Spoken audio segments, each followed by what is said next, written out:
Hello, everybody. I'm Mike King, and welcome to Profiling Evil and this Court TV quick segment. Tonight, I joined Vinnie Politan and looked into the case of a missing woman from Cleveland, Ohio.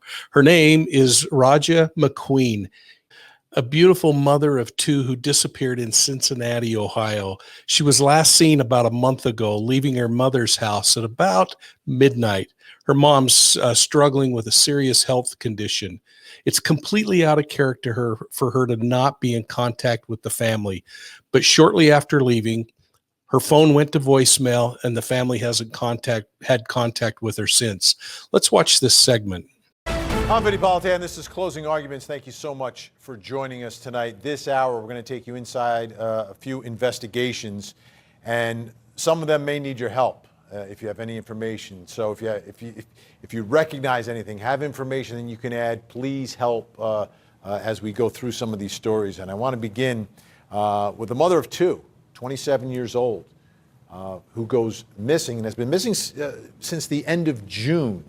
Her name is Rajah McQueen, and she's in school, came back from school, came home, and hasn't been seen or heard from. And her family is really, really concerned tonight.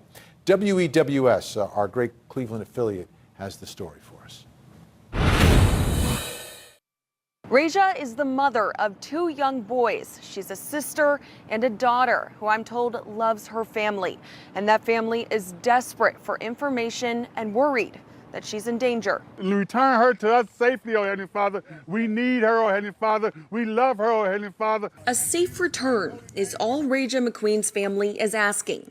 The last time they talked to her was June 20th. This is a mother of two children. Why would she just up and leave her children for no reason? Rajah is not only a mother and a sister, but a young woman with ambition, studying music at Rosedale Bible College. Her sister, Brianna McQueen, says she lit up every room she walked in. Who here for Rajah? When you just look at her, you can see joy. My birthday was yesterday.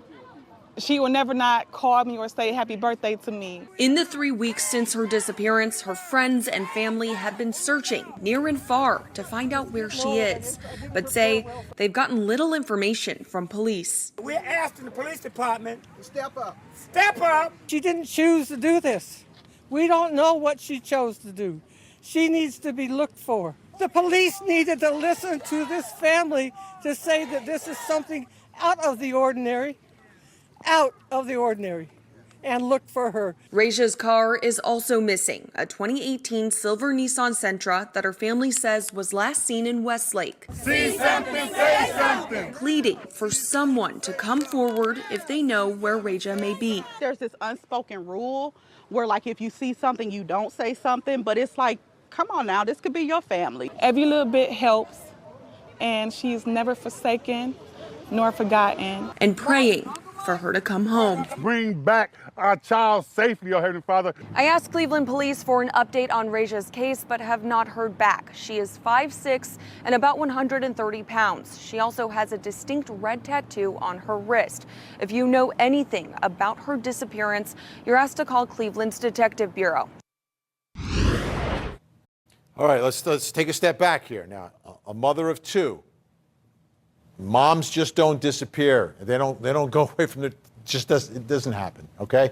And then a family knows their loved one better than anyone else. And they know when something isn't right. And this is not normal. This is out of the ordinary. It's more than 3 weeks now. Something is going on here, and there needs to be an answer. And this investigation, I hope, is ongoing. Let's bring in our guest tonight. We have a special guest joining us by phone in Cleveland, Ohio tonight. Rajah McQueen's sister, Shamir, is with us. Also joining us in San Diego, California, former San Diego Crime Lab Director Jennifer Shen. And in Salt Lake City, Utah, retired police commander, host of the Profiling Evil podcast, and author of Deceived, an investigative memoir of the Zion Society cult. Mike King is with us. Thank you, everyone, for being here. Shamir, I want to begin with you. Give us a little more of the background here in what has happened. Let's start with the last time you or any member of your family spoke to or saw your sister. What was going on? June 24th is the last day I spoke to her. She was at my mom's that day as well, actually into that whole day. When she left my mom's, that's the last day that we all have talked to her or seen her. She hasn't called or anything, which is very unusual due to the fact that we're very close. And my mom has stage 4 cancer, so she would never not call and check in on my mom at all. Like, it's just crazy. What was there anything going on? Did she have plans? Are there other people in her life? Was there any sort of conflict? Well, from my understanding, my mom said she left to meet a mutual friend of hers, and that's when she called my mom, and she said she was with that particular person. Okay. Have you spoken to that person? Yes, I have. And what did that person say to you? That basically first that they haven't talked to her since Thursday. And then later on told me they did see her that early Saturday, Friday into Saturday. But she left one with them and they haven't talked to her since then. Now, there was also indication that she was last seen in Westlake. She works, so that day, that was Thursday. She works in Westlake.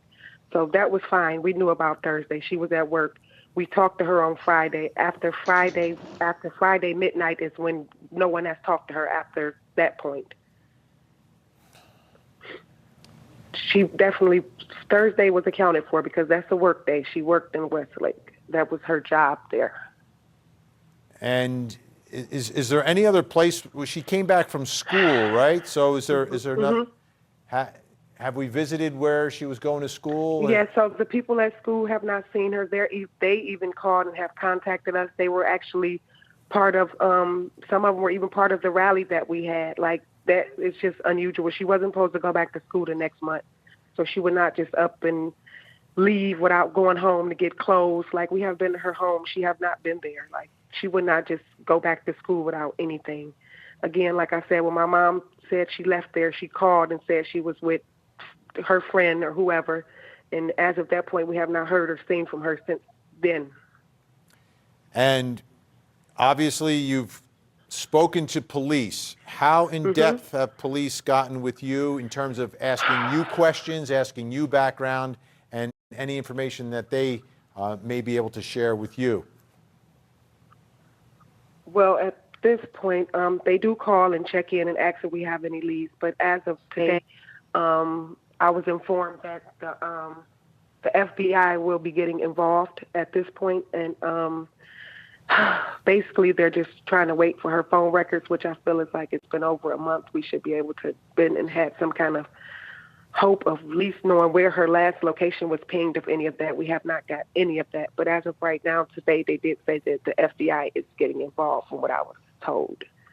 But I don't know if they have any leads or not. I mean, I gave them much information that I possibly can, but at this point, we just want my sister to come home either way. It's terrible. It's difficult. Look, take a moment, Shamir. I'm going to bring in our other guests who've been involved in investigations like this before. Mike King, your thoughts on this? Is difficult for Shamir, the entire family. This is out of the ordinary. What are your thoughts right now? Yeah, first and foremost, Shamir, I'm so sorry, and I'm so grateful that your family is a family of faith, and that hopefully is bringing you some strength. It is so important that you continue to work really closely with police and have regular contact with them.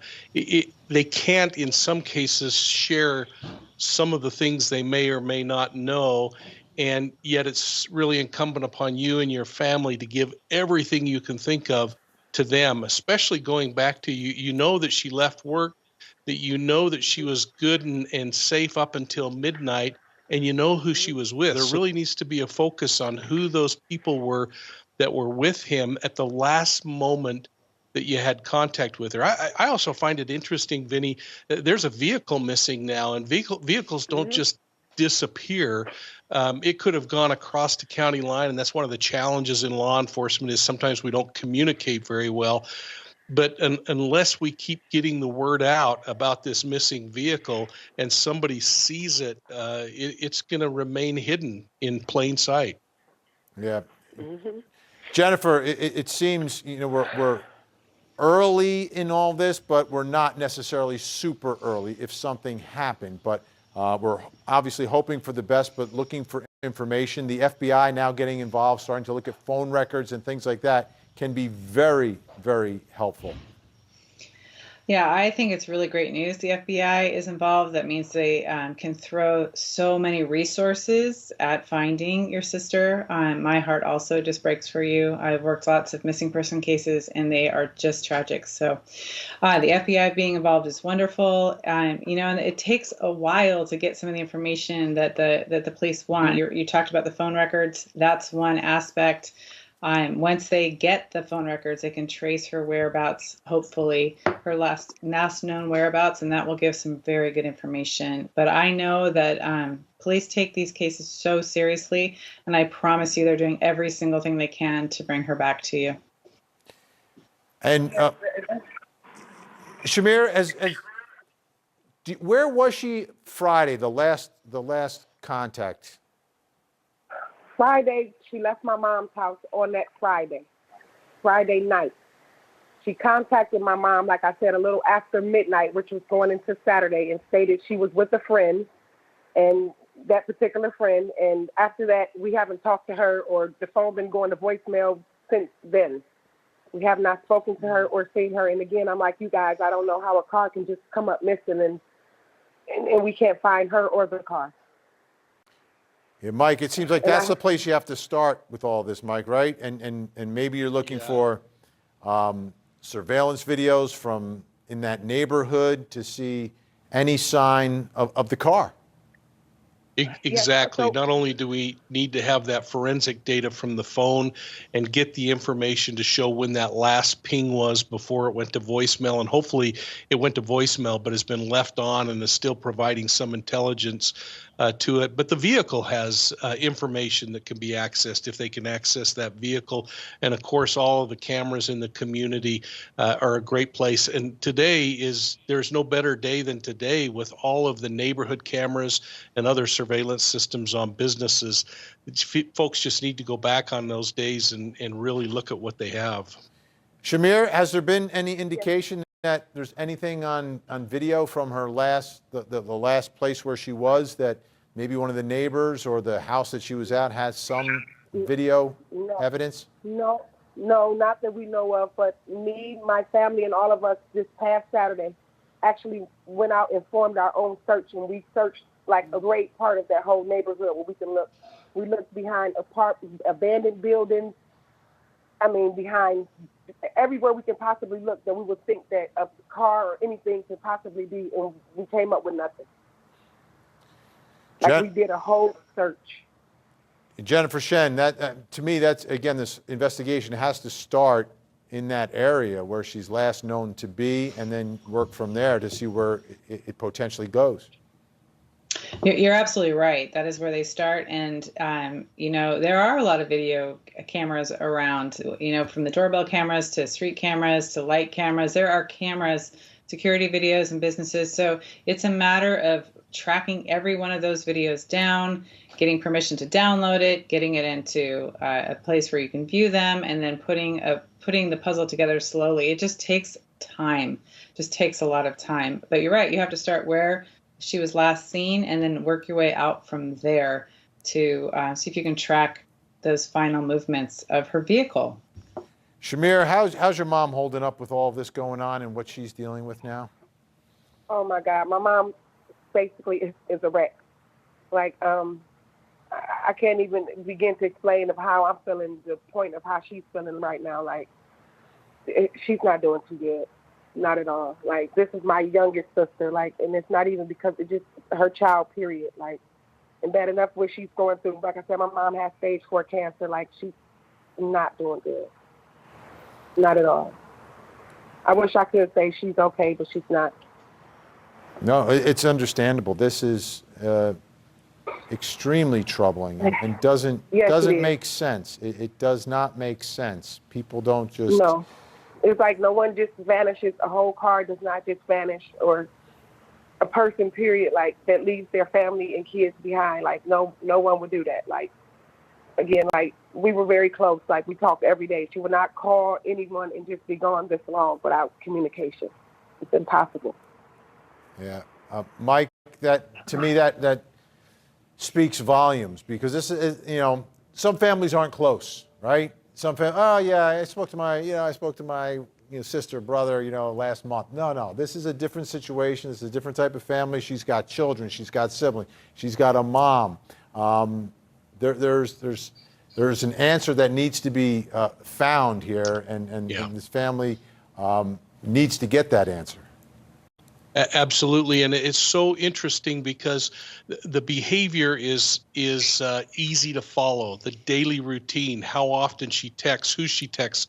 I even in that video piece that you played, where a friend says, "My birthday came and she didn't contact me." All of those are characteristics that are outside of the norm for this individual. And a mom wouldn't not have contact with her children and her mother and siblings, and in most cases. And so that becomes really troubling. I think this is such a great opportunity for your family to leverage social media and keep this in front of people and create a groundswell.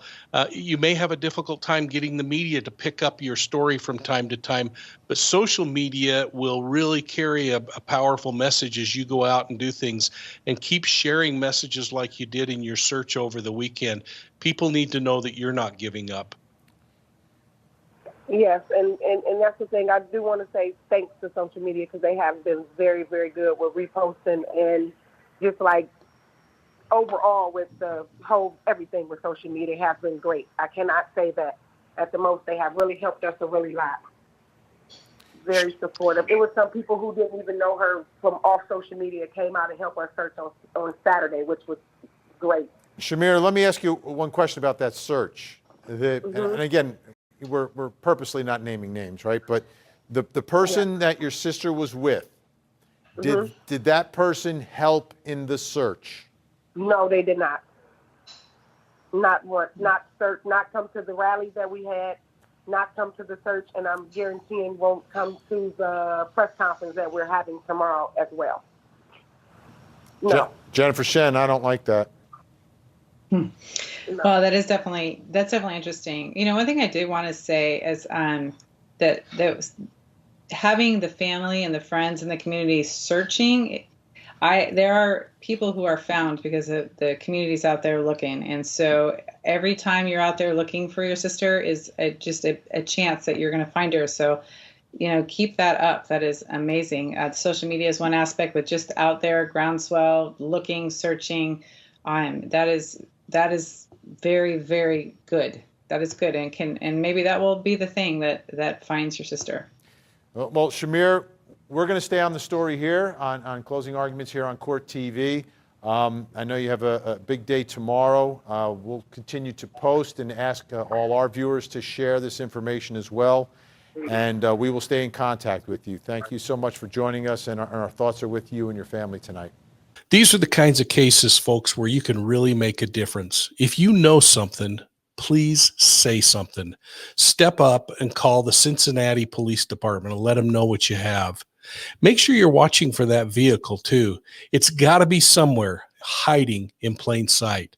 Thanks for your support of Profiling Evil. Hey, take a moment, hit that like and subscribe button, and we'll see you soon at the next crime scene.